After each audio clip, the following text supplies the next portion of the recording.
Hey guys, welcome back to 0 to 60. Something that's been popping up in the comments over the last month or so is the question, what's happened to the Supercharged M5? Which is what I want to go into today. There is sort of a long and short story. The short story is that it's sort of crashed, got stuck.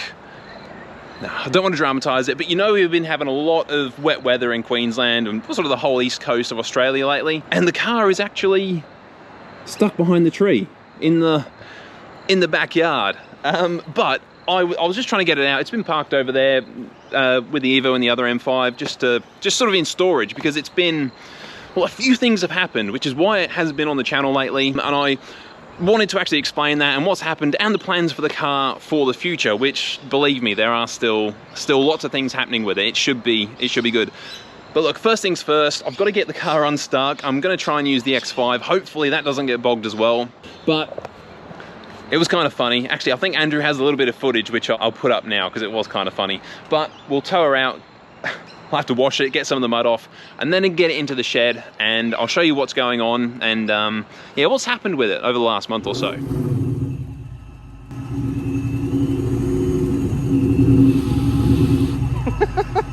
Stuck there now.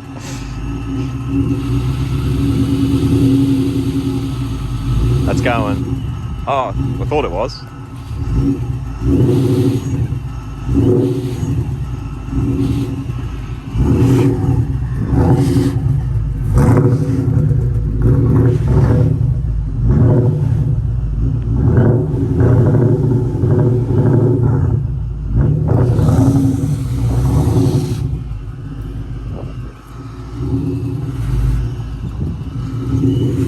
The front is just sunk.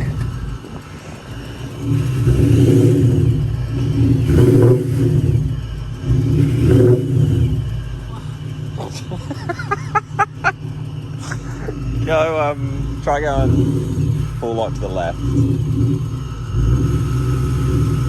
Yeah, she's going. That's gonna.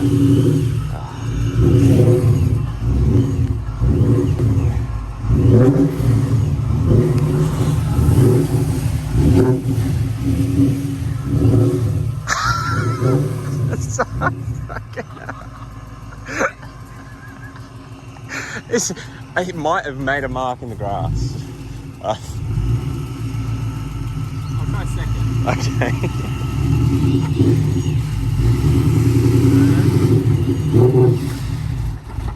Oh, doesn't have the power for a third gear power skid.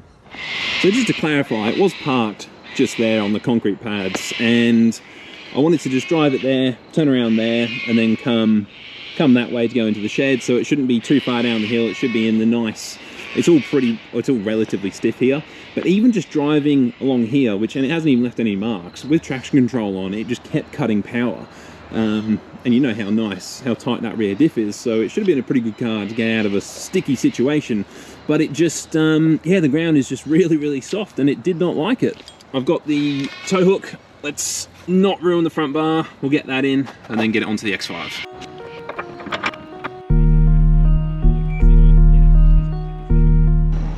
Cool. Towing with the ratchet strap is definitely safe as well. I think it'll be fine. Ah, it's so wet. But one good thing about all of this, I realised how much I've missed the E39, and especially the sound of this thing. Oh, see what I mean? Wait! Actually, I'm in neutral. Okay. I'm gonna go traction off. Yep. There we go. Oh man, we are drifting. We are drifting. Oh, nice. That's got it. That X5 is worth more money. That is amazing. Yep, we are good. Okay, I'll just make sure it will not get bogged here. Yep, we're good. Awesome.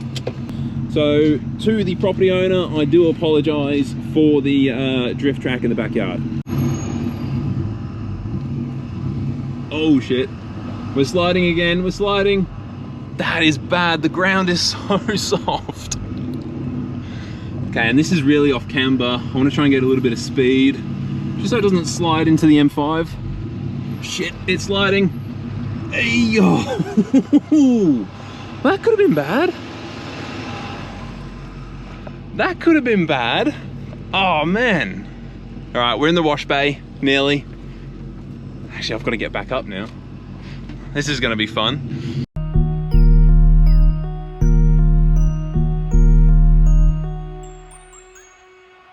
It's much better. Let's get her inside.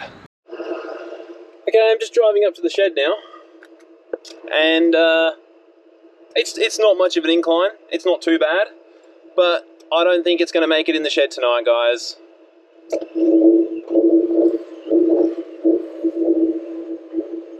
Nope. We're stuck again.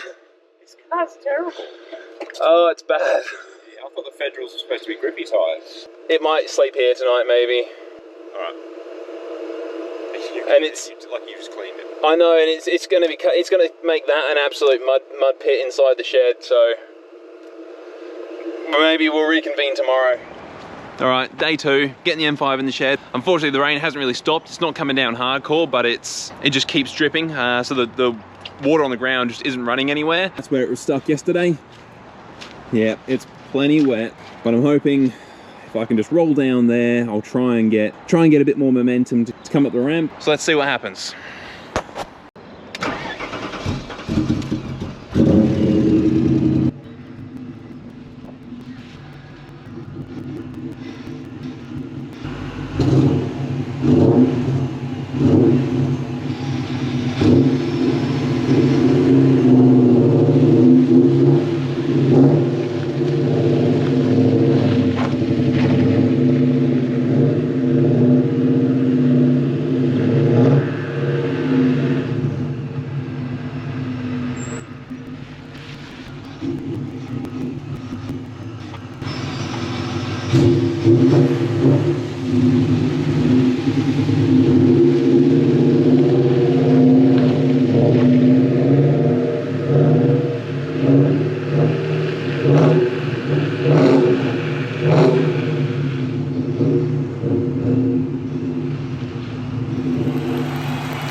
Okay, I've just ran and grabbed a microphone because the rain's coming down on the tin roof pretty heavy and it sounded awful, so hopefully you can actually hear me okay now. But back to what the video is about. Now we've got the car in the shed, which is the question, what happened to the Supercharged M5? And that it must be coming from E39 followers, because one of them made a comment about the recent adverts that have popped up on car sales for these cars for $69,000.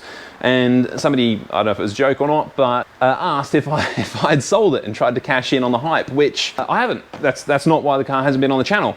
Believe it or not, it was over 2 months that I last drove this car, which is painful actually to think about. But the reason for that is that the last time it was on the channel is nearly the last time I drove it, but it did develop a little bit of an issue. If you remember, the fuel pump was dying and the fuel pressure was dropping at higher RPM, and initially we found out that the hose going from the pump was actually split, so it was bleeding pressure as the pressure increased and it would drop fuel pressure. I ended up fixing that, put it back in. That made the car run okay, but it was leaning out. It would still lean out at very high RPM. Went through everything, it all seemed fine, and the way it leans out at very high RPM under heavy load is exactly what it was doing before the Woolbro went in, when it was still on the stock fuel pump. So I thought maybe running the pump with a split in the hose might have just made it work a bit too hard, might have killed it. It is only a Chinese Woolbro. I thought maybe it's just had a really hard time. And I dried it out, or I burnt it out. So maybe it's just, it can't keep up at that high loads now. So I ordered a new pump and waited for that to arrive. And as soon as I got here, I put it back in, went for a drive, and it is still acting exactly the same.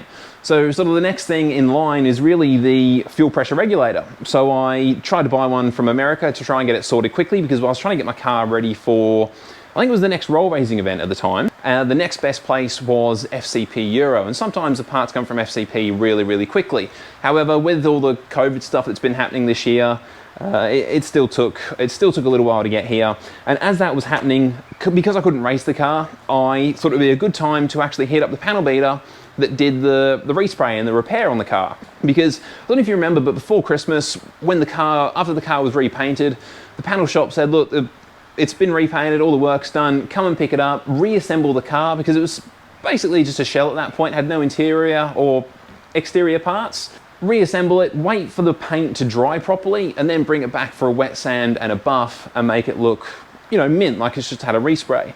So that's what we did. We brought it back, and then he was busy. It was coming up to Christmas. It was a busy time for a lot of shops on the coast. That was fine.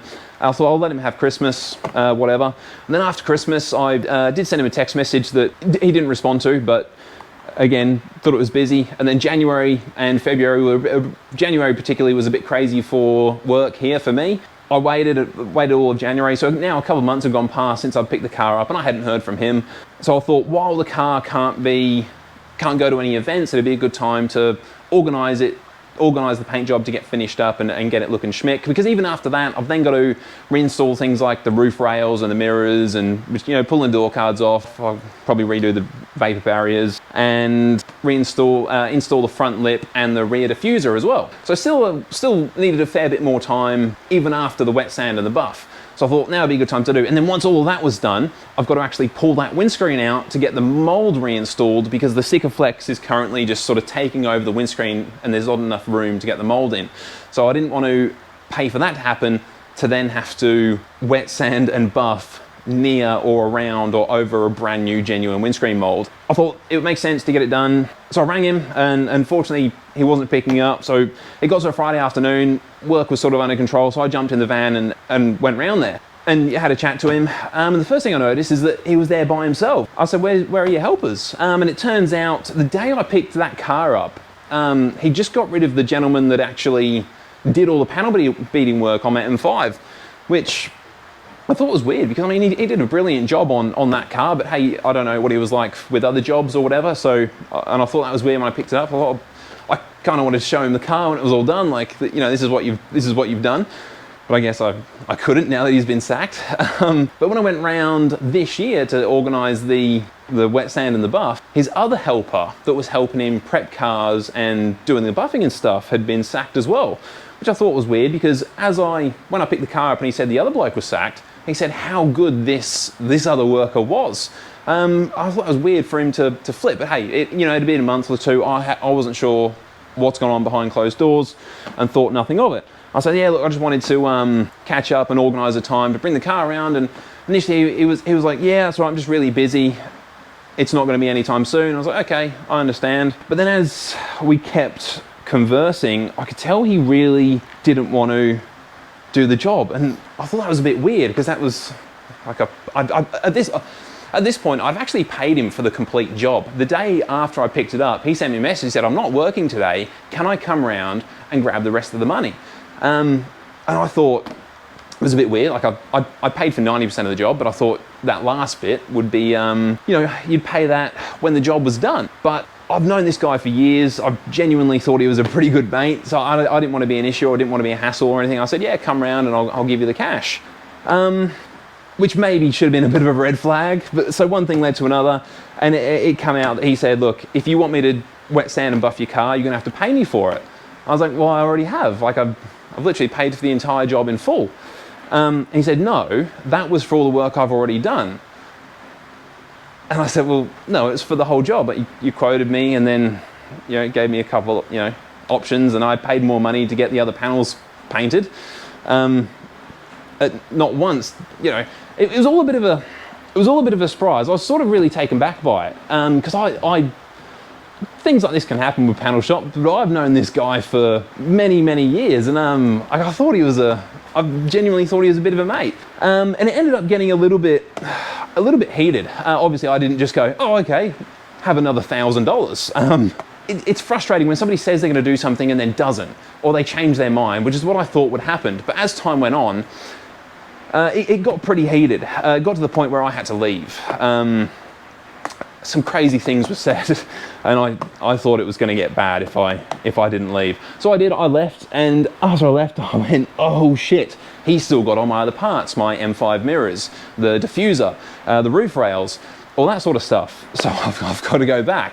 So I went back. I literally turned around on the highway and went back 5 or 10 minutes later, and he was just back to normal, just completely like that previous conversation had never happened. And this was even more baffling for me. So I sort of kept my distance this time. Didn't step foot in his shop because that's what I was getting in trouble for previously.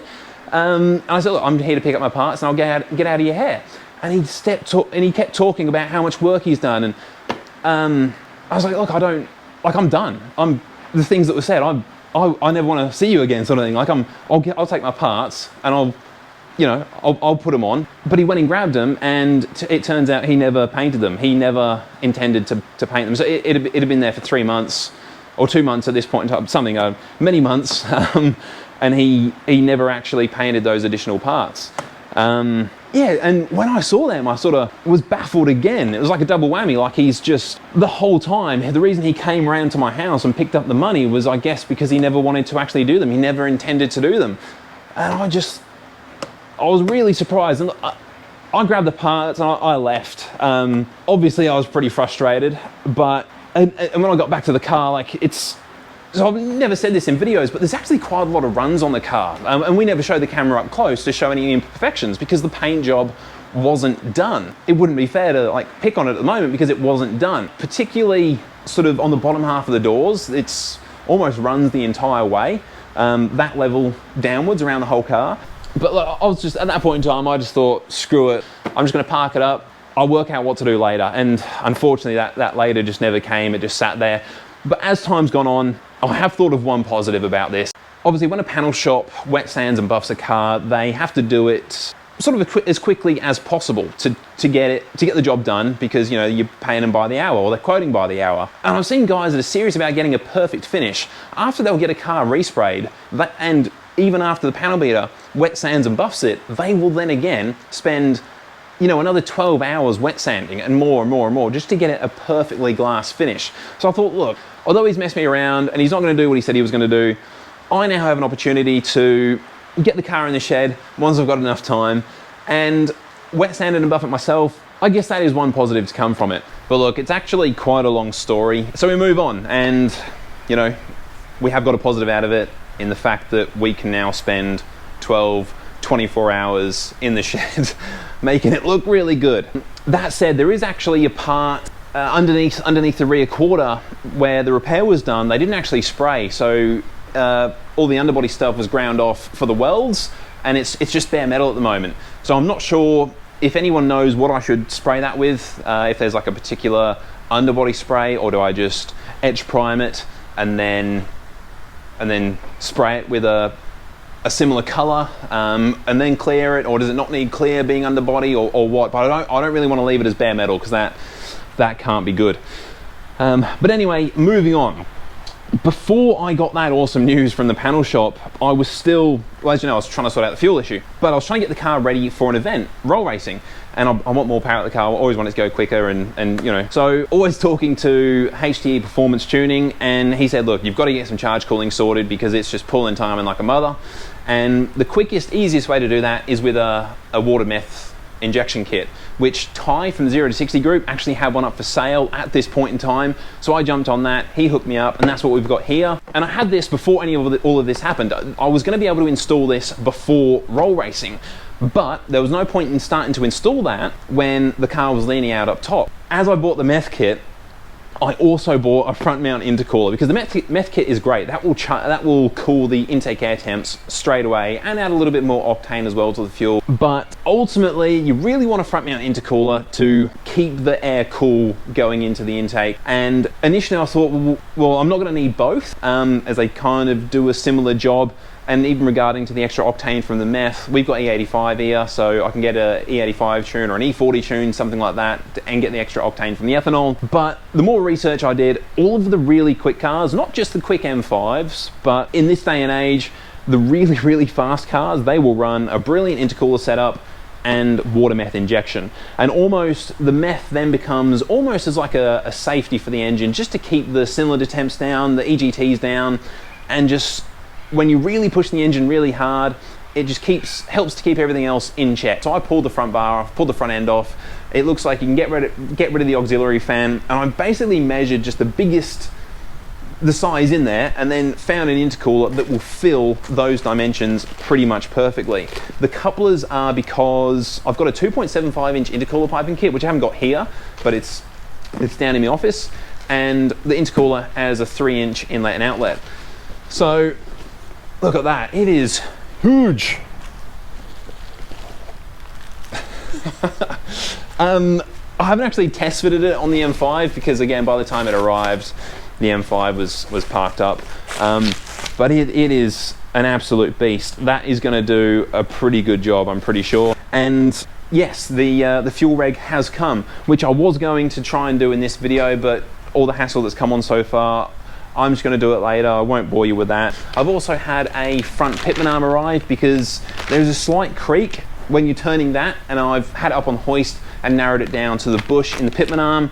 That come up, so I managed to get that as well from overseas. So I can put that in there, Hopefully that will get it running properly. I've also bought a sock for the air filter. Another thing I've got is a sunroof seal because the car hasn't got one. It was pulled off for painting. So I've got a genuine one of those which I can put in. And I also have a new shifter, a new shift knob to go in. And I also noticed after I'd ordered this, the shifter carrier bush is just completely flogged out. You can just put your index finger on it under the car, under the linkage, and it basically just flops all around. So I've got to order a new one of those, and that should help tighten it up as well. But I was going to order the E60 short shift kit, but I wanted a shorter throw than a stock E60.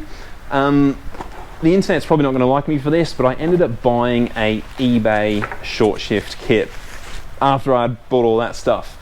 So sorry about it, but I'm going to install that on my M5 and just see what it's like. It wasn't a ton of money. If it works, I'll be over the moon because it looks like it's going to be pretty short at that ratio. If it just feels terrible, then whatever, I'll get rid of it and I guess fork out the genuine BMW E60 short shift kit.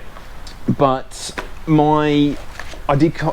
that decision was kind of confirmed last weekend when I was able to drive JB's 1M out at QR for roll racing, because he's just installed an RTD shifter in the 1M, and that was the best manual I've ever driven. The throw on that RTD, although like the lever's like this long, but it's just, you can nearly do it with your flick of your wrist. And when you're actually on track, it just felt so good to use.